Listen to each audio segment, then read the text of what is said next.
Hi guys. So I was going to do a postpartum video and I kind of got sidetracked. So I decided just to do a complete other video on this issue, kind of letting you know about what happened when I had Jackson and maybe like some of the signs and symptoms that you guys might be able to watch out for. I'm not trying to scare anyone, but I do think information is really good to have. I probably would have acted a little sooner if I knew what was happening to my body. So I had Jackson and everything seemed fine. I had really high blood pressure, so I had preeclampsia, which is why he was born early. He was my third C-section. And I had a spinal, not an epidural. I had the spinal where they put a shot in your back. And after I had him, I remember thinking, because I asked over and over, how long does this last? How long does this last? I can't feel my legs yet. I can't feel my legs yet. And hours had gone by. And when they first told me, they said an hour and a half to 2 hours, I would be numb. And I was going on like 4 hours where I still could not feel my legs. And I thought, oh gosh, I'm going to be paralyzed. But, and the reason I'm telling you this is because I think this might have been when my bleeding started. So they took me to my room. And since I was not able to move at all, I wasn't able to help transfer my body from the gurney to the bed. And they had to use a slide board to transfer me. And I was of no help because I could not move. I tried. And if you guys have ever seen the movie Kill Bill, I think it's Kill Bill Volume 2 or something, and she's looking at her toes in the hospital, and she's like, move, toe, move. And she couldn't move the toe for the longest time. I was like that in the hospital. I was like, come on, you can do this. Just move your toe. Move it. And it didn't work. It's a strange feeling. Anyway, so they put me over on the slide board, and I don't know if they don't have practice doing this very often or if just something went wrong. I'm 6 feet tall, and the bed is one of those beds that can get longer, shorter mechanically.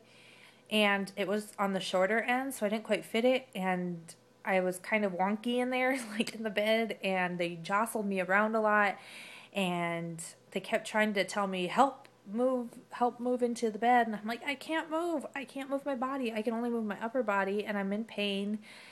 And they finally get me into the bed, and instantly I started vomiting.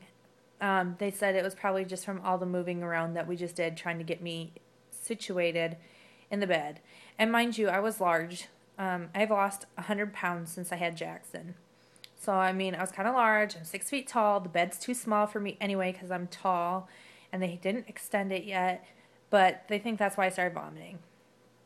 And by vomiting, I mean I was vomiting about every 5 minutes for about 2 to 3 hours, which is excruciating after just having a C-section.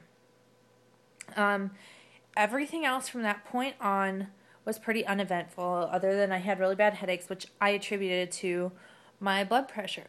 Chris said he noticed my heart rate was really, really high when I was in the hospital, but he also thought that was due to my blood pressure and never mentioned anything to me.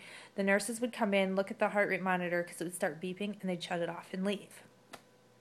And I got discharged 3 days after I had him. I went home. I thought things were going good.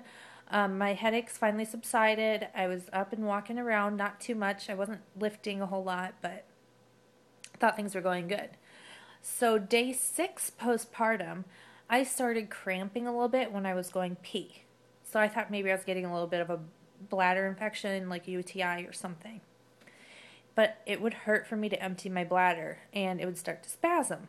Well, I thought it was my bladder. Well, that night, my mom was staying with me because Chris had to work the next day, and I just wanted someone to help out with the kids and stuff. So that night, it was the strangest thing. I would swear to you, I was having contractions. I swear to you, it was contractions. I went through labor for many, many hours with my first son, and that's what it felt like. And they were coming every 2 minutes, like a contraction was. I had to breathe through them, I couldn't talk through them.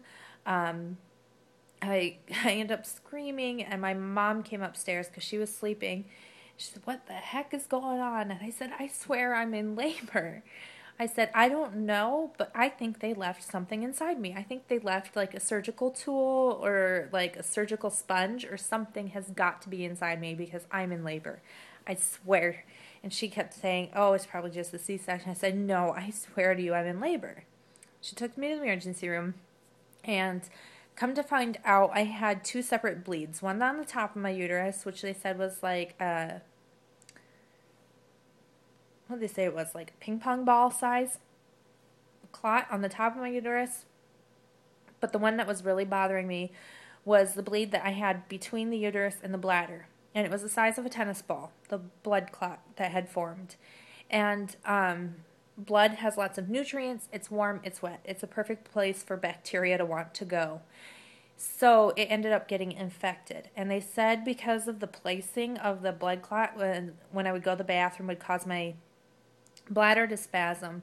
And since it was irritating my uterus because of where the incision was, it was actually causing me to have contractions. So I was having contractions. I wasn't crazy. And the more I read about it, a high heart rate and headaches are some of the main signs of internal bleeding, and they never caught that, I guess. They never looked into it. I don't know. But I ended up being in the hospital for another 2 weeks after I had him due to the bleed. So that was pretty scary. And it was the fact that it had gotten infected. They said if it was just the bleed, they could have let it take care of itself. But since it got infected, I had to be on antibiotics in the hospital. And I wasn't allowed to see my kids for those 2 weeks. And which is horrible for a new mom to not to be with their infant. Their infant's home and healthy and fine. And here you're stuck in the hospital. So that really stunk.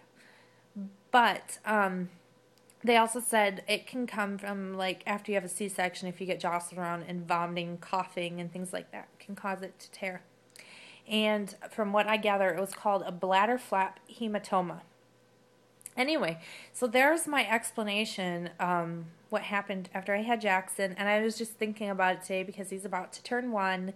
And I was kind of just reliving my whole delivery and first few months of having him. And I thought about that and thought I would share with you. And like I said, I'm not trying to scare anyone. Just know that these things can happen.